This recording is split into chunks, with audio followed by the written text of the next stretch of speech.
Hi there bike riders. This week we're doing an update on the Melbourne Road Bridge over the railway line in North Geelong. This is one of only a few crossings to get across the railway line on the northern side of the Geelong CBD. I'm the Bike Route Buddy, bringing you content about bicycle infrastructure in Geelong and further afield. Many of you may have noticed the roadworks on the bridge over the early part of 2024. Works on the barrier on the bridge have been undertaken.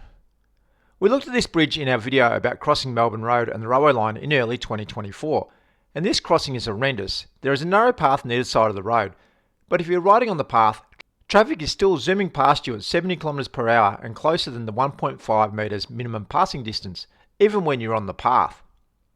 This upgrade is a pretty exciting development for the active transport in Geelong, as this will significantly improve the pedestrian and bicycle connection to the western suburbs, including North Geelong, Hamlin Heights and Bell Park.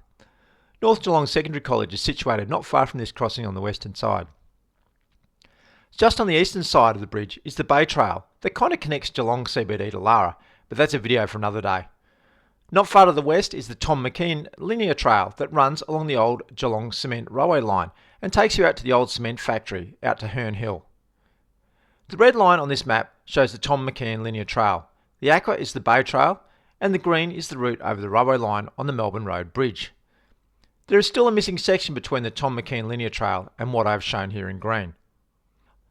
Let's look into the documents a little. Going back to the Geelong cycling strategy from 2008, where it was identified that the Bay Trail will provide a continuous connection to Lara, with connections to the Cowies Creek Trail and the Tom McKean linear trail. It goes on to say that connecting the Tom McKean linear trail and the Cowies Creek Trail to the Bay Trail is desirable. We also see in the strategy that key to connecting Corio and North Geelong to Central Geelong is the installation of bicycle lanes along Melbourne Road after the completion of the Geelong bypass. Melbourne Road could be a significant spine for cyclists and attract large numbers of commuter cyclists from North Geelong, North Lane, Corio and Lara.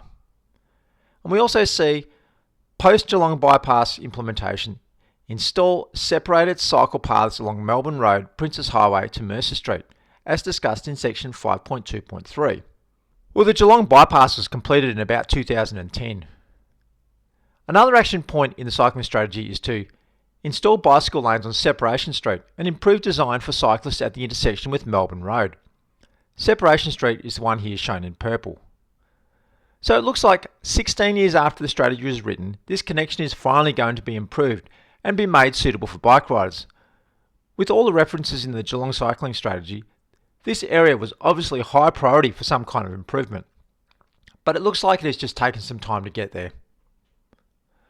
I also looked up the Geelong's Principal Bicycle Network map that was published in October 2020. The Melbourne Road crossing over the railway line is marked in purple on this map. The green lines are the Principal Bicycle Network and the purple lines are the strategic cycling corridors. In a road analogy, the purple are the freeways and the green are the feeder roads. So this link over the railway line is important. It looks like some of the connection is finally coming to fruition after being identified in 2008 cycling strategy and also making it onto the 2020 Principal Bicycle Network. Looking at the Google Maps images over the years, it's pretty rough and narrow crossing for anyone not in a car.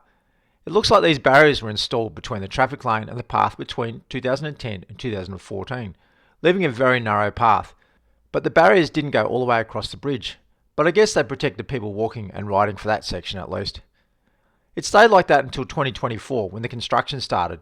Here are a few more photos from Google Maps showing what it was like. As the construction was going on, I had a curious interest on how it would turn out. I checked it every time I went past and managed to get a few photos and videos. Late in April, the construction concluded, so let's check it out. Looking from below, there are new barriers to stop pedestrians and bike riders falling off the bridge. Let's head around the loop and get onto the bridge and have a look from the top. Hang on, there is no protection for walkers and riders from the vehicle traffic. It looks like those barriers are there to stop the cars falling off the bridge after they careen across the small space allocated for pedestrians and bike riders. What a disappointment. It's just car infrastructure improvement.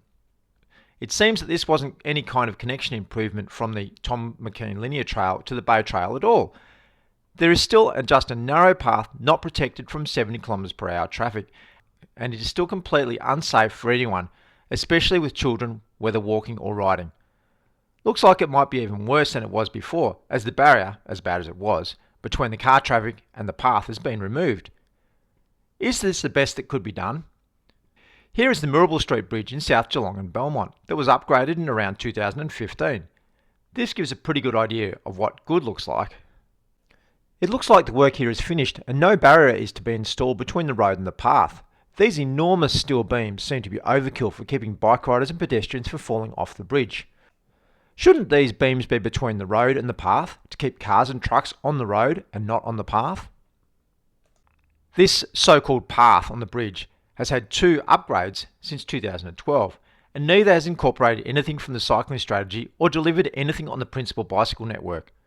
What a missed opportunity, all that work to put in a new barrier to stop drivers driving their cars off the bridge. Did the planners and engineers just leave the cycling strategy and the principal bicycle network map in the bottom drawer again? Who was the team that discussed and approved this upgrade? Surely if the route is part of the strategic cycling corridor, you would do the work for the corridor when other works were going on. Are all the plans and strategies written just to make people feel good? The approaches are also pretty rubbish as well. And this fence looks like it's been hit by a truck or 2 over the years. Let us know in the comments where there are other missed opportunities like this one.